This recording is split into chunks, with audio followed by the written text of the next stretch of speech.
All right, it's the Hit the Pick show. Loud Esmond here, my alter ego when it comes to sports handicapping. Joining me, two great handicappers, well known throughout the industry. Of course, he's coming to us from Las Vegas. He's an avid sports bettor. Wes Clayton joins us with the Dodgers hat on. I'm sure celebrating a big Dodgers win. Scott, the Steamroller Steen, joins us as well. He's been in the industry for many years, meaning he's old like me. So, Scott here as well. All right. I am a little light on picks. I've got to pull my picks up. I will defer to anybody who's got something for Wednesday night action or Thursday night NFL or college football. Wes, you got anything or you got nothing on any of those games? No, I mean I have thoughts. I can start with Thursday night football if you want. So I like the Eagles here. I think the Eagles do quite well. If you remember the Let's go there. Giants, yeah. So the Giants they came off that emotional win over the Chargers, right? It was a big win for Jackson Dart, and it was the Giants' first win of the year. But now the Eagles are off a loss. They're off their first loss of the year to the Broncos, so they're going to want to bounce back big time here. And I kind of think I like the Eagles big here, to be honest with you. I think they win this by 10 points or more. I think that all of the media and the press about the Eagles not being able to pass the ball, I think they're actually going to pass the ball. Listen, I think they're going to make it a point. They're going to make it a point to get AJ Brown involved, to get Devonta Smith involved. And I think they're going to want to throw the ball around here a little bit. That Giants defensive line, it is actually pretty good. And I don't know if they're really going to stuff Saquon Barkley in the run game, but I think they're going to make it a point. You remember AJ Brown was lamenting on Twitter about not getting the ball and everything. They tried to get him the ball last week. If you remember, he ran a 9 route and they missed him by 1 yard. It would have been a 50 or 60-yard touchdown. So, and Devonta Smith got 10 targets last week. AJ Brown got 10 targets. They're going to try to pass the ball here. I think they're going to be successful. I like the Eagles big here. Give me the Eagles minus 7.5 over the Giants on Thursday Night Football. All right. I have trouble backing the Eagles because of what I've seen out of them. Plus, Jalen Hurts is my fantasy quarterback, which means because of the type of season I'm having, he's going to have to suck in this game. But I see the logic of what you're saying. But I do, Scott, I have trouble handicapping on something that I haven't seen yet, right? I mean, I understand what Wes is saying, but they haven't been able, except for a 1 second half this season, they have not been good at passing the ball. So do you feel comfortable betting on something you really haven't seen much out of the Eagles? I don't. Yeah, this is an Eagles team, and you hit the nail right on the head. They have had spurts where they've looked like the world champions. They've looked like the best team in the league, and then they go through times like the second half in the fourth quarter, in particular against Denver, where the defense fails them. And that's the one stalwart that you could always count on the Eagles was their defense. I'm not good with laying over a touchdown on the road with a team that has been that inconsistent so far. Now, are they 7.5, 8 points better than the Giants? Absolutely. Are they going to play like it? That's the big question. And I do agree with Wes. I do think that Sirianni has been really good about responding to public pressure as far as throwing the ball, getting the ball to AJ Brown, Devonta Smith. You saw those guys last week with 20 targets. I know Wes talked about that. So I do think they are going to try to throw the ball. I'd probably be a little more comfortable with the over in this situation at 40.5. I know that's a tough ask, especially on a Thursday night, because that is one of the best actionable trends in the NFL is Thursday night unders. They hit about 60% of the time. But if I play anything on this one, I'm going to probably play the total and play the over 40.5. I think that number is about 2 points low. What? Boy, that's low. What's the average over under in an NFL game? Like 43.5 to 45? Yeah, Somewhere I'd in that say 40, neighborhood, yeah, yeah. 43.5. It reminds me of wasn't that Vikings Steelers game like 36.5? Was that last 30, week? I got it at 35.5, and I bet the under because there's a trend that unders that are 36 points or lower hit at almost a 68% clip, and Funny. they missed the mark by an average of about 9 points per game. Wow. So I took all my smarts and played the under in that game and got burned, of course. But yeah, Right. it was very low, probably the lowest of the season so far. I hate playing bets with inconsistent teams. And the Giants have been inconsistent too. Jackson Dart comes in, he looks great. Next game, he looks terrible. And so I think I'm more with you. I think I'm with you here, Scott, that the under would be the play, if anything, because the Eagles aren't scoring great, and I don't much believe in the Giants. So that's where I would be as well. All right. I've got a college play for tomorrow night too. Let's go. College. I like Louisiana Tech laying 5.5 on the road to Kennesaw State. That's a Bulldogs team that really knows how to play defense. They are 13th in points allowed, giving up just 13.6 points per game. They've created 13 turnovers. They're 8th in the nation in turnover margin. This is a team that gave up 23 points to LSU. So when you look at their schedule, you say, well, they haven't played anybody. Well, they played LSU, was ranked 3rd in the country at the time, and gave up 23 points to them, and they haven't given up more than 20 to anybody else. And this is a bad Kennesaw State team, especially on the offensive side of the ball. They don't really do anything well. They don't run well. They don't pass well. I think they're going to find a very difficult road against the Louisiana Tech Bulldogs. I like the Bulldogs laying 5.5 on the road. Wes, anything on that one? Yeah, I mean, honestly, I'm on the other side here. I kind of like Kennesaw State. Lots of disagreement this week. Lots of disagreement right off the bat. Yeah, so I will say first, I'm going to preface this by saying nobody has been a bigger Louisiana Tech fan this year than myself. I've been on them. They have, I think they are 5 and hold on, I have it right here. They're 5-0 against the number. Yeah, they're 5. Yeah, they're 5-0 against the number. The 4-1, and I have bet on them, and I've released them to clients, I think 3 times already, and they have been perfect for me. So I've watched a lot of their games. I've researched a lot of their games. But regarding Kennesaw State, they have won 3 games in a row. Okay, they beat Middle Tennessee. They beat Arkansas State. They beat Merrimack. Merrimack's the FCS team. But if you remember, here's my big angle on this game. Last year, Louisiana Tech beat Kennesaw State 33-0. Nothing will motivate a football team more than embarrassment. And Kennesaw State was embarrassed last year. They're much better this year. Louisiana Tech by far is the better team. I just think with all that revenge and all that embarrassment, this is like their Super Bowl.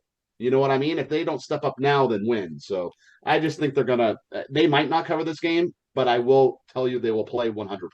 So I'm going to back Kennesaw State. All right. I've got a couple of Friday night college football picks for you.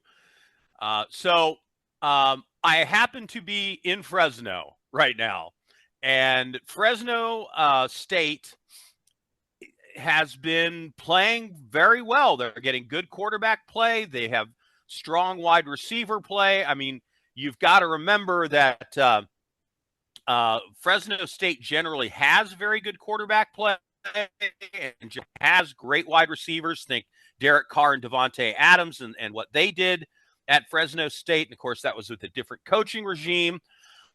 But Colorado State makes this easy because they are terrible. They absolutely are awful. They're bad on offense and they're bad on defense. They rank among the lowest in both those places. So I like Fresno State at home, where it is kind of a crazy atmosphere. Those Fresno State games it's pretty good backing from the home crowd. So there's not a lot to do in Fresno. I think that's I think that's at Colorado State, Lou. I'm sorry, my bad. It's at Colorado State. It's the opposite. They don't get a ton of support there, Colorado State. But yes, I'm going to go ahead and lay it with Fresno State. I just think they're a much better team here. And then also on Friday night, in an AAC game, you have the North Texas and South Florida. South Florida, who just cracked the top 25, they're scoring a ton of points. North Texas is scoring a ton of points. The over under number on that game, of course, my computer keeps going out on me, obviously. The over under on that, you've got to be kidding. I have it right here. It's 68. Okay. FanDuel is 66.5. Yeah, I'd like the 66.5 better for obvious reasons. Yeah, I would be the place that I would play the over in this game up to about 70. Yeah, I mean, looking at South Florida, their last two games, they've scored 54 and 63. Granted, one of them was against, I think, South Carolina State, an FCS team. But North Texas has been lighting it up, man. So I live here in Las Vegas. I go to the sports book a lot. And North Texas, it's not a very, big school, but they're always over on the side. And every time I look over, they're always scoring a touchdown. They're 5-0. They scored 51, 33, 59, 45, and 36. So they're going to put up their points, and South Florida will too. Not mad at the over here either. Scott, thoughts? Yeah, I can get behind the over. I think you've got two teams that put up a ton of points on offense. This is a North Texas defense that's definitely taken a step back. They were a much better defense last year, but they're a team that gave up 30 to Western Michigan. They gave up 38 to Army. Even giving up 22 to South Alabama is not good at all, despite the fact they scored 36 points. Yeah, if I'm going to make a play on this game, it's going to be the over, and this is going to be a really fun game. This is basically a playoff elimination game.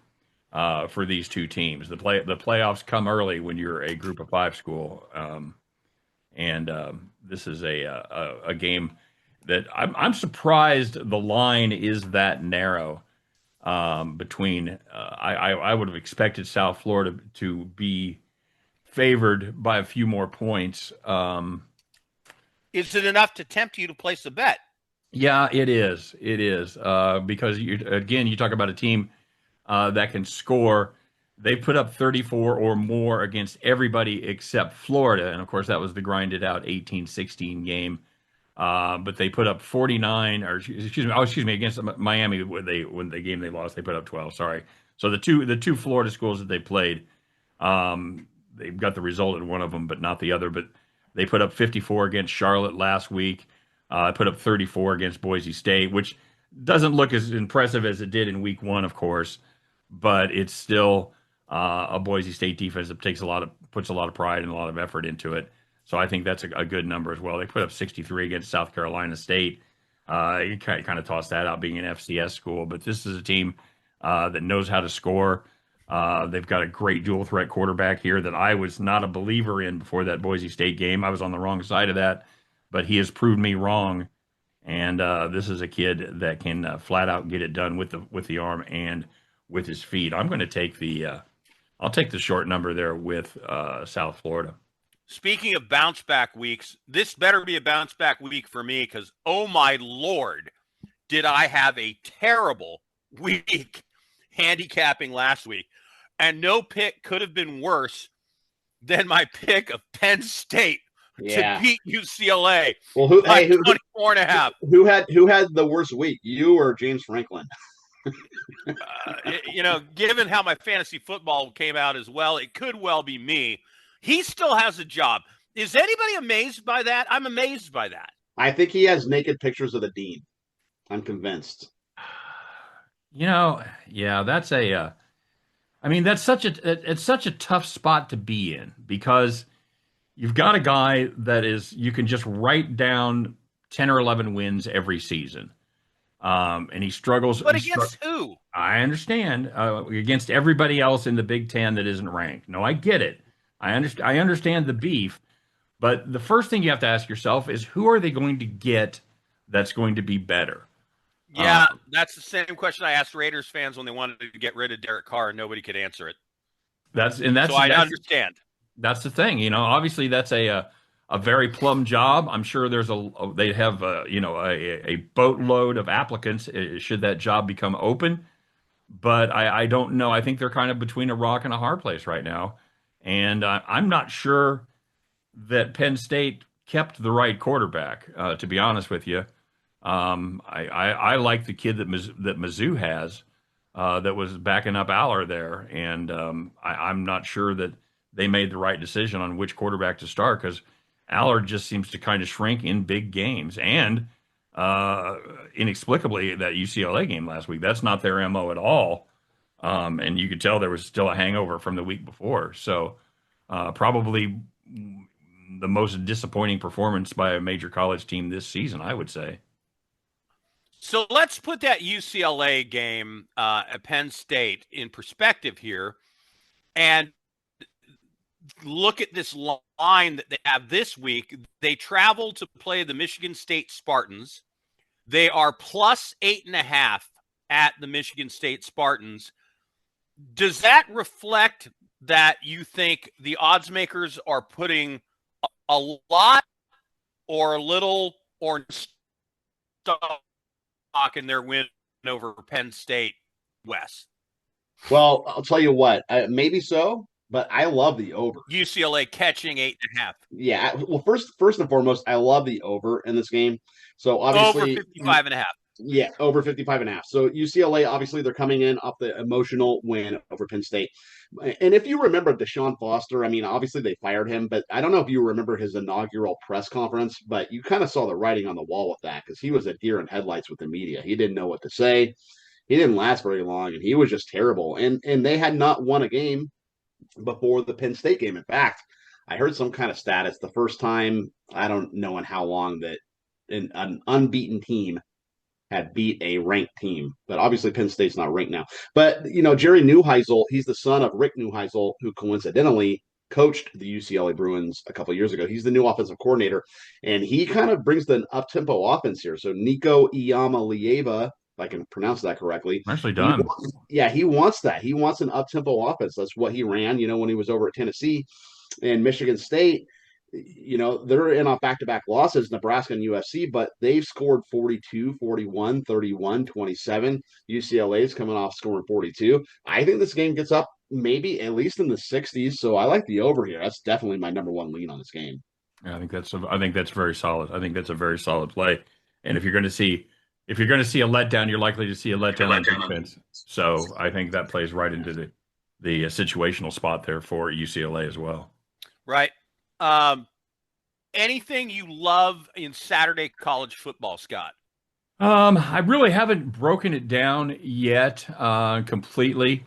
Looking at it here, I hate to say it, but Mizzou does not have a great history with Alabama. Alabama is a short favorite there in Columbia, just laying 3.5 against Missouri. I like Missouri. I think they're having a typical Missouri year where they do very well against bad opponents, but they struggle with those upper echelon teams like the Georgias, the Alabamas, that kind of thing. I think Bama is a team on a mission right now. They know that they don't have a lot of runway as far as losses go because they lost that first game. So I like Alabama laying 3.5 there. Man, I'm so tempted by Ole Miss laying 33.5 against Washington State. I love that because you know why? They have the ability to beat Washington State by 32.5, and they have the coach who, if he can beat you by 70, he'll beat you by 70. Lane Kiffin's that kind of an a-hole. Yep. I'll take Oklahoma plus 1.5 against Texas there in the Red River Shootout. I think this is a very well-rounded Oklahoma team on both sides of the ball. We've talked a lot about Texas and Arch Manning and the struggles that they've been having on the offensive side.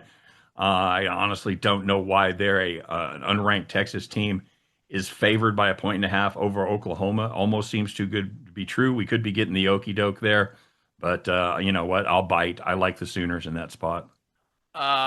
Oklahoma is minus 1.5 as I'm looking at the ESPN live odds right now. So the money's coming in on the Sooners then, and it's probably justifiable too. I like Oklahoma as well. Yeah, I've still got a juiced 1.5 plus for Oklahoma on FanDuel at minus 115. Okay. All right. Well, hey, this is one of those cases you better go book shopping then, everybody, because if you can get plus points with Oklahoma still, you should have it. Yeah, 100%. 100%. I think we could all say goodbye to the Arch Manning Heisman bet. It's going to come back. It's going to take a hell of a rally. Yeah. It's going to have to start in this game. You know, he could open some eyes if he goes out and has a massive game against Oklahoma. That certainly could rekindle some of those Heisman. But it's I think you're almost certainly correct, Wes, that it's over. I have been fading the Oregon State Beavers all season and doing pretty well, just as I've been fading the Washington Cougars. Of course, I'm up in the Pacific Northwest. I get a lot of news about their programs and their games. I don't know what to think about Wake Forest -2.5 with Oregon State coming in. There's a bunch of trends against Wake Forest is playing at Oregon State. I like it even less now. Why is Wake Forest having a good season? Am I missing something? I know Oregon State's 0-6, but Wake Forest is only 3-2. Is there something I'm missing, Wes? Oregon State is just not a very good football team. I do agree with you. It's funny that Wake's going across the country too, which they're definitely not used to doing, and they're laying 3 points. But it just goes to show you how bad Oregon State is. But yeah, I don't really have an opinion on this game. That's one of those bad teams versus bad team matchups that I don't like. Yeah. Interesting over/under number with Air Force and UNLV. It's 68.5, guys. I think I'd still lean over in that game, although you know what, it opened at 64.5, so it's you've lost the advantage in that game. Yeah, Air Force has gone over all 5 of their games. They're 5-0 to the over this year. So you want to, if the trend is your friend, then you hop on board. Right. Scott, if you lose 4 points, you go from 64.5 to 68.5. Is the bloom off that rose? Yeah.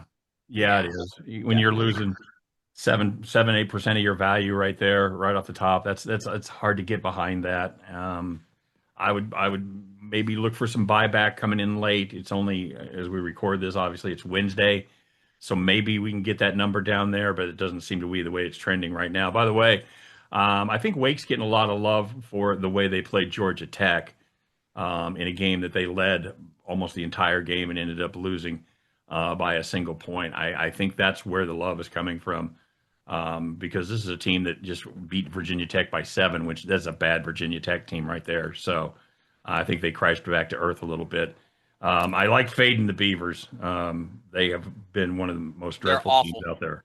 But with a travel spot for Wake, I'd be in an early start. I'd be a little worried about that, because that's a 2:30 start Central Time, which means it's going to be a 10:30 start. On Wake Forest, it's going to be a very, very early start for them, flying west that way. So I would worry about that. That would be one of my main concerns in that game. Just to wrap up the service academies this weekend, Army is -20.5 with the Charlotte 49ers coming to West Point. I know Charlotte is dreadful, but the service academies as double-digit favorites only win and cover like 20% of the time. They are terrible as double-digit favorites. The game that I like the most of the service academies is Navy -8.5 at Temple. Navy is very good this season. They are 5-0. I know the game is at Temple. That's not much of a distance for Navy to travel. Probably still get a lot of support there. I like them up to -9.5 in that game. Wes, your thoughts? Anything?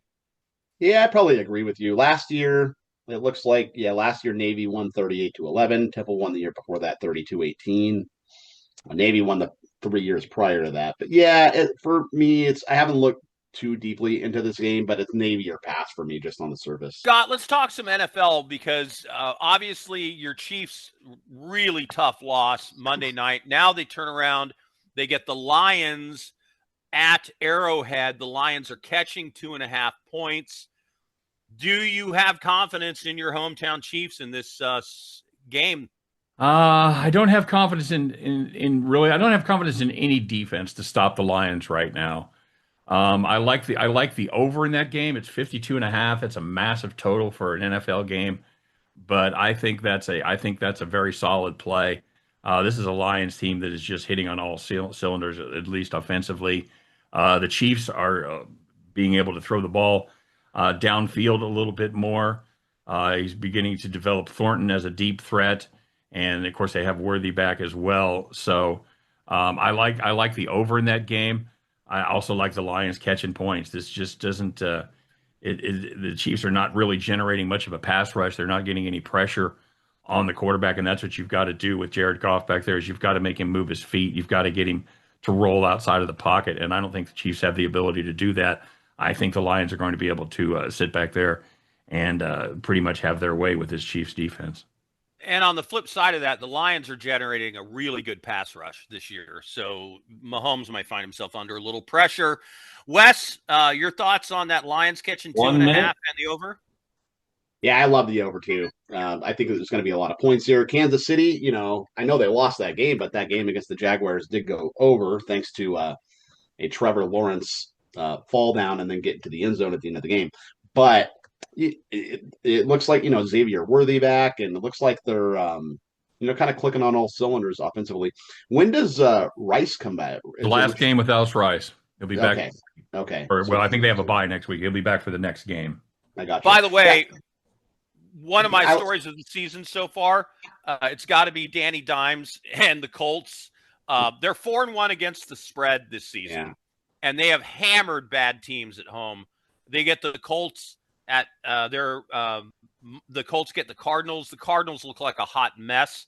-6.5 at home, where they have just crushed bad teams. I love the Colts in this game. Yeah. Real quick on the way out, question for you. Who's the MVP, Baker, Dak, or Danny Dimes? I think it's too early to call, but I would go Baker or Dak. It's going to be Baker or Danny Dimes, because I don't think the Cowboys are going to be a playoff team. I just think Baker's heroics. It's always last-minute comeback, man. Yeah. Comeback player of the year, Danny Dimes. MVP, we'll give it to Baker. That way they both get an award. Nice. There you go.